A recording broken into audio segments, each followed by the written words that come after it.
Hey you and welcome to this video where I will help you out how to connect Schwab right here to NinjaTrader. And if you want to do this, the first thing that you need to know or do is go right here to Tools, Settings, and make sure that you enable right here the multi-provider. So right here, enable it by check marking and then click on Apply and then we do OK. Then after this, we go right here to Connections where we select right here Configure.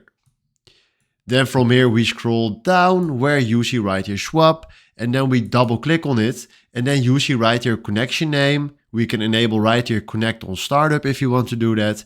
And now if we select right here authorize, he will throw us right here to the page where we need to log in with our Schwab account. So fill in right here your login ID, your password, then click here on login. And then after that you can connect right here your Schwab account to NinjaTrader. So hopefully this was exactly the video where I was looking for. Thanks for watching and have a wonderful day. Ciao.